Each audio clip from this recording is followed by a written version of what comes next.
Breaking news یہ ہے کہ گھر آئے مہمان خاتون ٹک ٹاکر کو گولی مار کر فرار ہو گئے۔ کبھی کبھی ایک خبر صرف چند لمحوں کی نہیں ہوتی، وہ ہمیشہ کے لیے دل میں نقش رہ جاتی ہے۔ 2 جون 2025 اسلام آباد کے ایک پرسکون محلے میں ایسا ہی ایک واقعہ پیش آیا جس نے پورے ملک کو ہلا کر رکھ دیا۔ یہ کہانی ہے ثنا یوسف کی، ایک 17 سالہ لڑکی جو چترال کے خوبصورت پہاڑوں سے امیدوں کے ساتھ دارالحکومت آئی تھی۔ اس کے خواب بڑے تھے مگر نیت سادہ، بس تعلیم حاصل کرنا، اپنی دنیا بنانا اور ایک خوبصورت زندگی گزارنا۔ ثنا یوسف کے سوشل میڈیا پر لاکھوں فالوورز تھے، مگر جو اسے خاص بناتا تھا وہ اس کے فالوورز نہیں، اس کی معصومیت تھی۔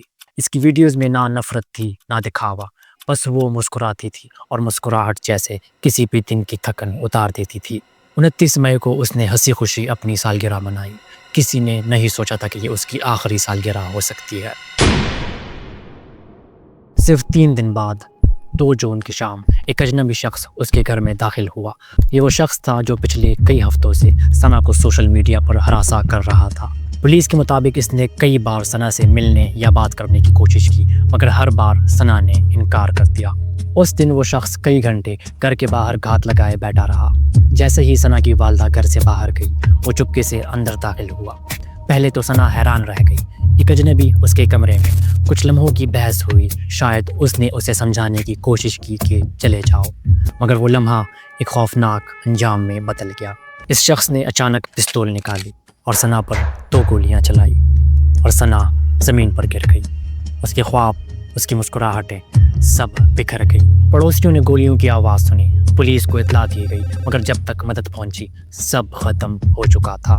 ثنا کی والدہ جب گھر پہنچی تو دروازہ کھلا تھا اور اس کے خواب بکھر چکے تھے۔ یہ منظر شاید کوئی بیان نہیں کر سکتا۔ ایک ماں کے لیے وہ لمحہ قیامت سے کم نہیں ہوتا جب وہ اپنی اولاد کو یوں دیکھتی ہے۔ تحقیقات کے دوران پولیس نے 24 گھنٹوں کے اندر مجرم کو فیصل آباد سے گرفتار کر لیا۔ اس کا نام عمر حیات تھا، عمر 22 سال، کوئی مستقل نوکری نہیں اور ذہنی طور پر غیر متوازن۔ پولیس نے بتایا کہ وہ ثنا کو کافی عرصے سے آن لائن فالو کر رہا تھا اور اس کے انکار کو برداشت نہیں کر سکا۔ گرفتاری کے وقت اس کے پاس وہی ہتھیار موجود تھا جس سے اس نے ثنا کی جان لی تھی۔ ابتدائی تفتیش میں اس نے جرم کا اعتراف کیا، لیکن یہاں سوال اٹھتا ہے، ایک 17 سالہ لڑکی کے گھر ایک مسلح شخص پاکستان کے دارالحکومت میں ہتھیار لے کر کیسے داخل ہوتا ہے؟ یہ صرف ایک واقعہ نہیں، یہ سیکیورٹی، قانون اور معاشرتی حساسیت سب پر سوالیہ نشان ہے۔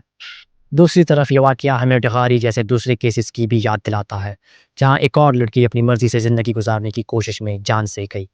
فرق صرف اتنا تھا کہ ایک واقعہ اسلام آباد میں ہوا اور دوسرا ایک چھوٹے شہر میں، مگر انجام ایک سا۔ اب معاملات عدالت میں ہیں۔ ثنا کے قاتل کو گرفتار کر لیا گیا ہے، مگر انصاف کا سفر طویل ہے۔ پاکستان میں اس جیسے کئی کیسز فائلوں میں دب چکے ہیں۔